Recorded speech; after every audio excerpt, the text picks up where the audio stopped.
Hello my dear students, तो welcome back. कैसे हैं आप लोग? जी हाँ, शुरू करते हैं हम लोग। ऑडिटिंग का एक कॉन्सेप्ट हम लोग ने पिछले क्लास में किया था, ठीक है, जिसके हम लोग या तो एसेट्स को ओवर वैल्यू कर रहे हैं या तो फिर लायबिलिटी को कम दिखा रहे हैं। क्यों ऐसा कर रहे हैं? सो दैट हम अपनी कंपनी का रेप्यूटेशन एक अच्छा जमा पाए, मार्केट में दिखा पाए कि हम बहुत ही अच्छी खासी कंपनी है, जिसको कहते हैं हम लोग विंडो ड्रेसिंग। क्या कहते हैं? Window dressing. हम ऑलरेडी प्रीवियस क्लास के अंदर कर चुके थे। आज वैसा ही कुछ फ्रॉड हो रहा है, बट ये फ्रॉड में ये लोग ऐसा कर रहे हैं कि अपने एसेट्स को कम दिखाते हैं, अपने लायबिलिटी को ज़्यादा दिखाते हैं, अपने एक्सपेंसेस को ज़्यादा दिखा रहे, अपनी इनकम को कम दिखा रहे। मतलब कंपनी के अंदर लॉस शो कर रहे हैं, जानबूझ के वो अपने इनकम को कम दिखा रहे, सीक्रेटली रिजर्व्स क्रिएट किए जा रहे हैं। वो रिजर्व्स जिसके लिए वो अकाउंटेबल नहीं है, उन्होंने दिखाया ही नहीं है कि ऐसे कोई रिजर्व्स हमारे पास पड़े हुए हैं। So that is called as secret reserves. क्या कहते हैं उसको? Secret reserves. Reserves means a part of profit जो हमने साइड में रखा हुआ है for future use. Secret reserves means part of profit secretly reserve, secretly हम लोग ने साइड में रखा है फ्यूचर यूज के लिए। Secret reserves are those reserves which are not shown. हम लोग ने अकाउंट्स में वो दिखाया ही नहीं है कि वो पैसा आया है, ठीक है, on the face of the balance sheet. In a dictionary for accountants, Eric L Kohler भाई साहब ने क्या बोला था? Defines a secret reserve as the amount by which the net worth has been deliberately understated. अपना net worth assets minus liability करके जो बचा हुआ पैसा है ना, जानबूझ के उसको इन्होंने कम किया है। Such a condition exist where the assets are omitted. जानबूझ के एसेट्स ओमिट कर दिए, लिखे ही नहीं या अंडर वैल्यू किए, ठीक है। और where the liabilities are over stated, हम लोग लायबिलिटी को ज्यादा दिखा रहे हैं, ठीक है, worse than what is actually, जो एक्चुअल है उससे भी खराब दिखा रहे। It is exactly opposite of the term window dressing. Window dressing से एकदम ऑपोजिट है, ठीक है। विंडो ड्रेसिंग में हम लोग जो है नहीं वो इतना अच्छा दिखाने की कोशिश कर रहे हैं। यहाँ पे सीक्रेट रिजर्व में जो है वो भी नहीं दिखा रहे, उससे भी खराब वर्स दिखाने को ट्राई कर रहे हैं, तो उसको हम लोग सीक्रेट रिजर्व्स कहते हैं। The position as shown in the accounts is made to appear better और rosier than what it is in reality. Window dressing में अच्छा दिखाने के लिए करते हैं, सीक्रेट रिजर्व में खराब दिखाने के लिए करते हैं। सीक्रेट रिजर्व्स क्यों करते हैं? तो कॉम्पिटिटर्स को मिसलीड करेंगे। कॉम्पिटिटर्स को लगेगा है ये कंपनी तो चल ही नहीं रही है, तो वो हम पे ध्यान ही नहीं देगा। A concern may like to mislead its competitors by hiding the real earning. नहीं दिखाएंगे हम, ठीक है। एबनॉर्मल प्रॉफिट नहीं दिखाना। ऐसे अचानक में बहुत लॉस, अरे प्रॉफिट हो गया तो नजर लग जाती है, रे बाबा इंडियंस हैं हम लोग, ठीक है। तो वो एबनॉर्मल प्रॉफिट जो हुआ है ना, अचानक में भयानक वाला, बहुत अच्छा वाला प्रॉफिट, वो अपने को हाइड करने के लिए हम लोग ऐसा करते हैं। Sometimes the concern may earn extraordinary, बहुत ज्यादा profit, abnormal profit. The concern may not earn such profit in future, जो उसको आगे नहीं मिलेगा। तो वो प्रॉफिट दिखा के फायदा भी क्या है? एक बार जो इनकम हुआ बहुत ज्यादा, जो फ्यूचर में होने ही नहीं वाला है, वैसा प्रॉफिट दिखा के तो हम लोग अपना बैलेंस शीट खाली फोकट ऐसे अचानक में ऊपर होके वापस नीचे आने से अच्छा है जैसे जा रहा है वैसे ही दिखाते जाओ, ठीक है। Such profits may be transfer to secret reserve to set off. आगे जाके जब लॉस होगा तो वो सेट ऑफ करने के लिए काम में आ जाएगा, सो दैट अपना डिविडेंड मेंटेन रहे जब अपना लॉस हो रहा है तब भी, ठीक है। उसके बाद आता है फ्रॉड। भाई फ्रॉड करते हैं ये लोग सीक्रेट रिजर्व्स मेंटेन करके, वो पैसे पॉकेट में डाल देते हैं। Many a time secret reserves are created by the owners with an ulterior motive, गलत मोटिव के साथ। ओनर्स में इंटेंट टू सिफन, सिफन मतलब लेके अपने पॉकेट में डाल दो, साइफन बोलते हैं। The excess funds for their personal use के लिए। लीगली अलाउड टू बैंक्स, ठीक है, बैंक्स को अलाउड है। A secret reserve is legally allowed to be created by banks. Banks are allowed to not to disclose provision for bad and doubtful debts होते हैं, वो अगर ये लोग डिस्क्लोज नहीं भी करेंगे तो उनको चलता है, ठीक है, सो दैट वो लोग पब्लिक कॉन्फिडेंस मेंटेन कर पाए। तो यस, बैंक्स आर अलाउड, वो लोग सीक्रेट रिजर्व्स मेंटेन कर सकते हैं।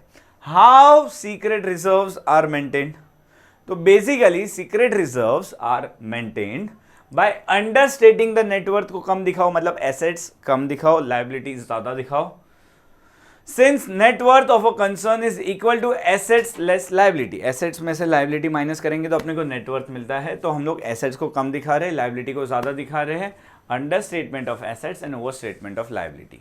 अंडर स्टेटमेंट ऑफ एसेट्स कैसे होता है, तो सबसे पहली चीज recording new fixed assets purchase at a lower cost, उसका वैल्यू कम लिखो, या तो फिर जो ऑलरेडी न्यू परचेज किया उसको ओमिट कर डालो, लिखो ही मत, ठीक है। ज्यादा डेप्रिसिएशन चार्ज करो मेथड चेंज करके, अगर ज्यादा डेप्रिसिएशन चार्ज करेंगे तो ऑटोमेटिकली क्या होगा, हमारा एसेट्स का वैल्यू कम हो जाएगा। फिर लोअर क्वांटिटी दिखाओ क्लोजिंग स्टॉक की, एसेट्स कम हो जाएंगे। वैल्यू अंडर स्टॉक करो अपने एसेट्स की, क्लोजिंग स्टॉक की। फिर एक्सेस प्रोविजन दो बेड डेट्स के लिए, ठीक है, डाउटफुल डेट्स के लिए, सो दैट अपना वो लाइबिलिटी बढ़ेगा, एसेट्स कम होगा, डेटर्स में से माइनस हो जाएगा ना, तो वो कम हो जाएगा अपना बेड डेट्स प्रोविजन जब हम लोग प्रोवाइड करेंगे तब। फिर कैपिटल एक्सपेंडिचर को एज अ रेवेन्यू एक्सपेंस बताओ, सो दैट उससे हम लोग और ज़्यादा अपना नेटवर्थ कम दिखा सकते हैं, ठीक है, क्योंकि कैपिटल एक्सपेंडिचर है तो उससे एसेट्स बढ़ेगा अपना, लेकिन अगर उसको रेवेन्यू एक्सपेंडिचर डाल दिया तो वो प्रॉफिट एंड लॉस में चला गया, वो हमारे डे टू डे एक्सपेंडिचर में चला गया, तो अपना एसेट्स का वैल्यू कम हो रहा है यहाँ पे। Ignoring the accrued income and prepaid expenses, जो आने वाला है इनकम वो आया नहीं है तो वो एसेट्स हो गया। एक्सपेंस जो हम लोग ने एडवांस में पे करके रख दिया वो एसेट्स हो गया, वो इग्नोर कर दो, वो लिखा ही नहीं, तो एसेट्स अपना कम हो जाएगा, ठीक है। फिर आता है over statement of liabilities, recording liabilities in the books at a higher amount, ठीक है, लायबिलिटी ज्यादा दिखा रहे हैं हम लोग। फिर रिकॉर्डिंग फिक्टिशियस लायबिलिटी, जो है भी नहीं वो लायबिलिटी हम लोग कंसिडर करके लिख रहे हैं। Treating an item in income जो है अपनी, जैसे कि अपने को रिसीव्ड इन एडवांस रेंट, तो उसको हम लोग ने लायबिलिटी, मतलब एडवांस में नहीं आया, नॉर्मल इनकम भी आया है तो भी उसको दिखा दिया अपनी लायबिलिटी है रेंट रिसीव्ड इन एडवांस, ठीक है। ट्रीटिंग कंटिंजेंट लायबिलिटी, जो शायद लायबिलिटी हो सकती है उसको एक्चुअल लायबिलिटी बना दिया, ठीक है। आउटस्टैंडिंग एक्सपेंस जो है मेरे, ठीक है, एट अ हायर अमाउंट, मतलब जो मेरी लायबिलिटी है लेकिन उसको मैं अमाउंट बढ़ा देता हूँ। फिर रिजर्व्स को एज अ करंट लायबिलिटीज में रखता हूँ, तो इससे क्या हो रही है, मेरी लायबिलिटी ज़्यादा शो हो रही है। तो मैं ये दो चीज़ें करके मैं अपने नेटवर्थ को कम दिखा सकता हूँ। अभी ऑब्जेक्शंस क्या है कि ऐसा सीक्रेट रिजर्व्स क्यों नहीं रखना चाहिए। So basically no true and fair view, क्योंकि इससे अपने को ट्रू एंड फेयर व्यू मिलता नहीं है, तो बेचारे इन्वेस्टर्स को पता नहीं चलता है, ठीक है। तो when a concern creates secret reserves, the actual net worth of the concern is not disclosed in the balance sheet of the concern. The profit and loss account fails to disclose, अपने को true and fair position पता नहीं चल रही है during the year. Share holders suffer, share holders क्या करते हैं, सफर करते हैं, क्यों, उनको अपना प्रॉफिट ही नहीं पता चल रहा है, उनका इन्वेस्टमेंट कहाँ यूज हो रहा है वही नहीं पता चल रहा है, तो उसकी वजह से उनको डिविडेंड भी ठीक से नहीं मिलेगा। Shareholders do not get to know the true picture of the value of their investment, they do not get proper dividend भी उनको मिल रहा नहीं है, ठीक है। प्रॉफिट अंदर कम लिखा है ना, प्रॉफिट ही कम दिखा रहे, तो डिविडेंड भी कम हो जाएगा। Undue benefit to management, management गलत फायदा उठा रहा है इसका, ठीक है। Secret reserve helps the management, उनकी इनएफिशिएंसी है जो वो छुपा के रखते हैं। The secret reserve of the previous year, वो इस साल का लॉस अगर हुआ कुछ, ठीक है, इनएफिशिएंसी की वजह से, तो जो लॉस हो रहा है वो उनको छुपाने के लिए काम में आ जाएगा। पिछले साल के रिजर्व्स में से वो लोग अपना लॉस छुपा देंगे यहाँ पे, ठीक है।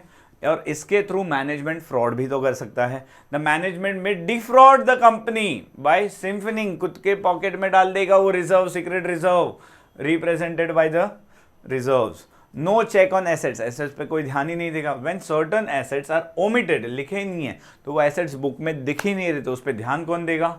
There would be not any records, ऐसे एसेट्स का कोई रिकॉर्ड्स रहने वाला नहीं है, तो it would be easy for dishonest employees के वो वटा डाले, वो एसेट्स गायब कर डाले, क्योंकि उसका कोई रिकॉर्ड है नहीं और उससे miss appropriation of money, miss appropriation of assets हो सकता है, ठीक है। वो एसेट्स बेच देगा और उसके पैसे गायब कर डालेगा। नो इंश्योरेंस क्लेम, अगर आपने बुक्स में दिखाया ही नहीं है, आपके बैलेंस शीट में शो ही नहीं कर रहे कि वो एसेट्स है, और कल जाके वो एसेट्स को कुछ हो गया, मे बी अर्थक्वेक आ गया, आग लग गई, तो आपको वो जो एसेट्स है ही नहीं, आपके भले वहाँ पे थे लेकिन आपके बुक्स में अगर वो एसेट्स नहीं है तो उसका इंश्योरेंस क्लेम आपको मिलने वाला है।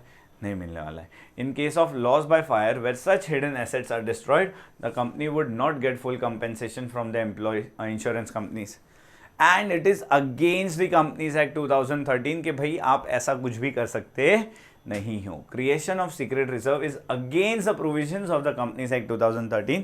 If the secret reserves are created by the company it would be against the law. ठीक है, गैर कानूनी है। क्यों? क्योंकि डिस्क्लोजर है, अरे लॉ है, प्रोविजन है कि जो भी एडिशन या विड्रॉल हो रहा है रिजर्व्स का वो आपको डिस्क्लोज करना जरूरी है। अगर आप प्रोविजन कर रहे हो डेप्रिसिएशन के लिए तो वो भी डिस्क्लोज करना जरूरी है।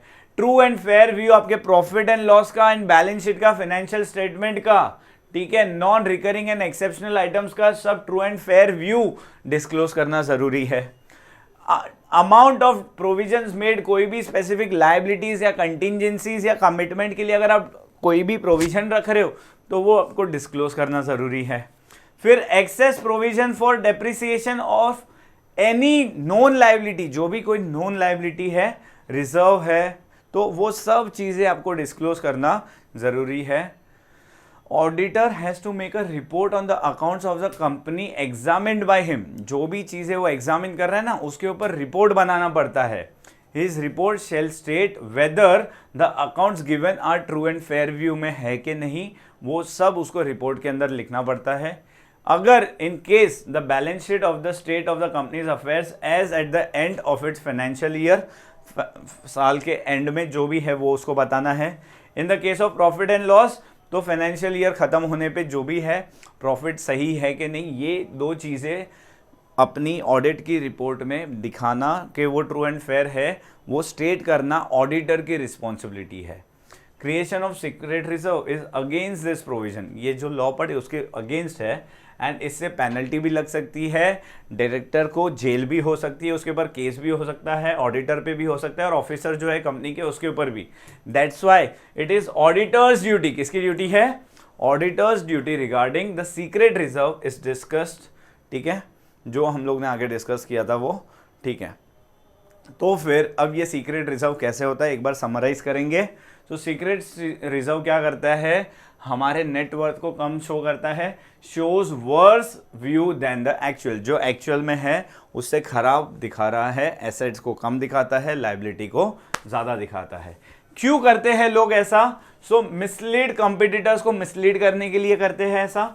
एबनॉर्मल प्रॉफिट जो भी है वो हटाने के लिए, क्योंकि वो अचानक में हुआ प्रॉफिट है तो वो अगले साल शायद नहीं होगा, तो वो अप्स एंड डाउन जो है ना, अगर लीन सिचुएशन में नहीं दे पाए तो वो टाइम पे ऊपर प्रॉपर मेंटेन करने के लिए हम लोग वो रिजर्व अभी हटा देते हैं और जो फ्यूचर में लॉस होगा या डाउन होगा तब उससे हम लोग सेम पोजीशन पे चलते जाएंगे। फ्रॉड करने के लिए लोग ये करते हैं, लीगली अलाउड है बैंक्स के लिए। ठीक है, वो लोग जो भी रिजर्व्स रखते हैं डाउटफुल, तो वो उनको अलाउड है कि वो लोग सीक्रेट रिजर्व्स रख सकते हैं। कैसे करते? दो चीज़ें, एक एसेट्स को कम दिखाओ, लायबिलिटी को ज़्यादा दिखाओ। ठीक है, ऑब्जेक्शन क्या है, क्यों नहीं करना चाहिए?